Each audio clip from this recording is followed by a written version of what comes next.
In this video, we'll be taking apart the Tecno Pova 5. If you're interested in seeing more videos like this, make sure you subscribe and click on the notification bell so you'll be notified once I upload a new video. And if you need any tools, there are links in the description.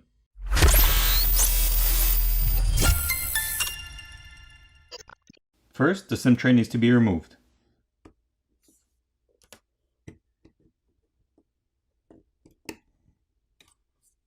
Here's a better look at that.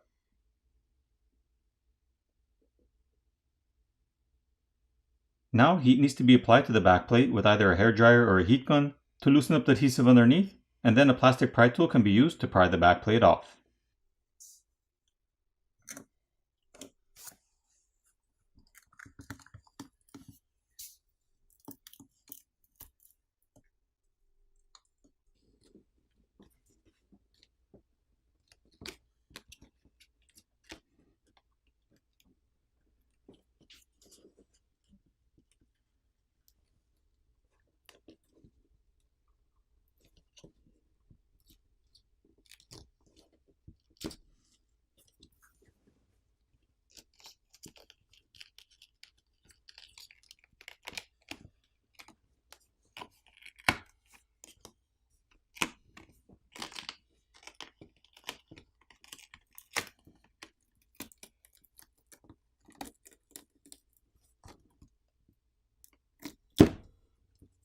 Here's a better look at the plastic backplate, and there's a lot of strong adhesive holding it down.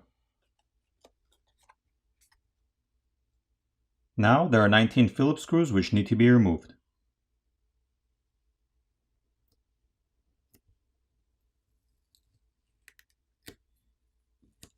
At this point, a plastic pry tool needs to be placed in between the back housing and the border of the screen and ran along the edges to pop off the catches.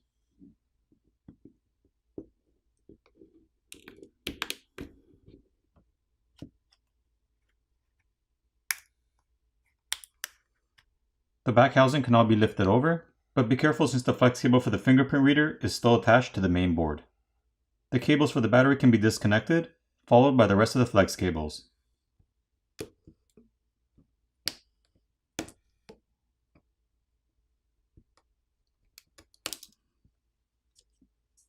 The back housing is also made of plastic.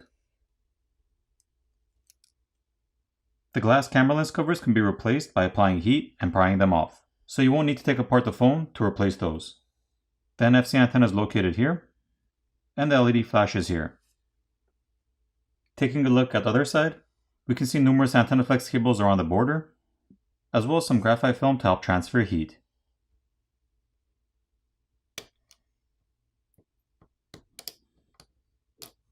The coaxial cable on the right side of the board can be disconnected by just popping it off.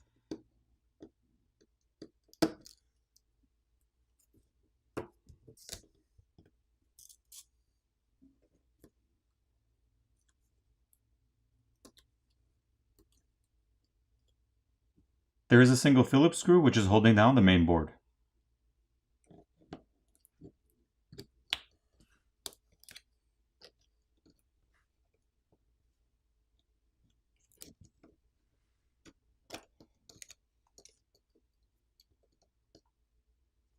Taking a closer look at the main board, there's a 50 megapixel primary camera and a 0.08 depth lens, none of which have OIS or optical image stabilization.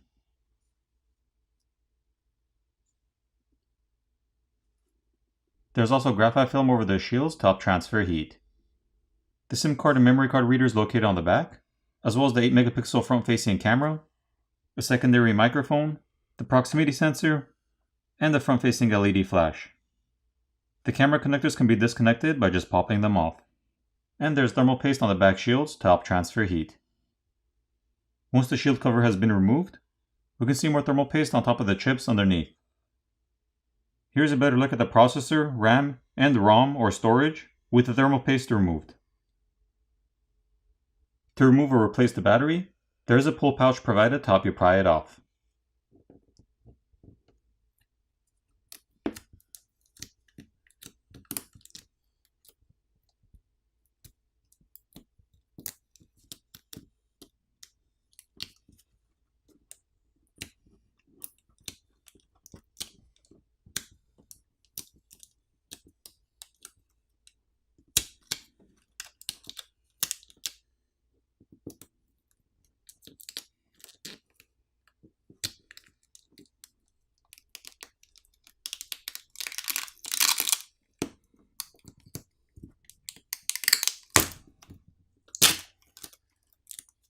Here's a better look at the 6000 mAh battery.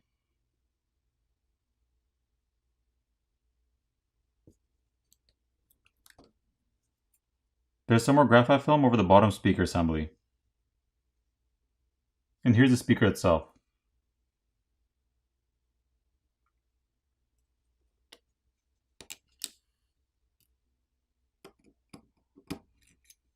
There's a single Phillips screw holding down the subboard. There are rubber gaskets around the headphone jack and charger port, and the primary microphone is located underneath the rubber gasket.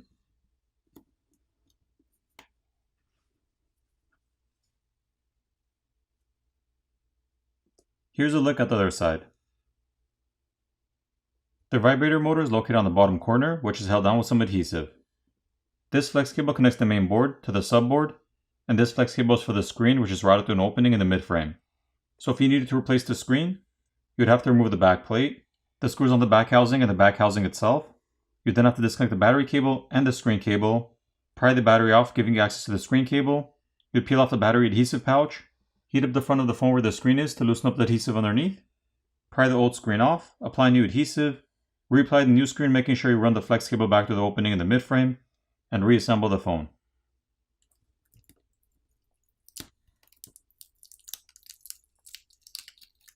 Once the adhesive pouch and flex cables have been peeled back, we can see the copper vapor chamber which runs underneath the motherboard to help transfer heat.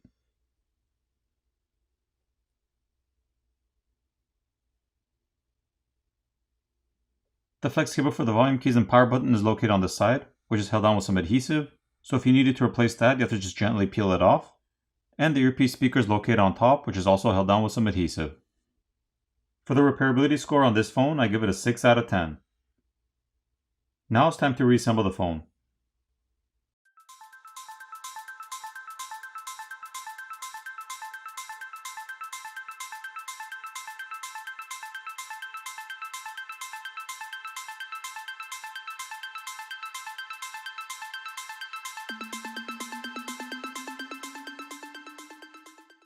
Once everything's back in place, apply new adhesive and then reapply the back plate.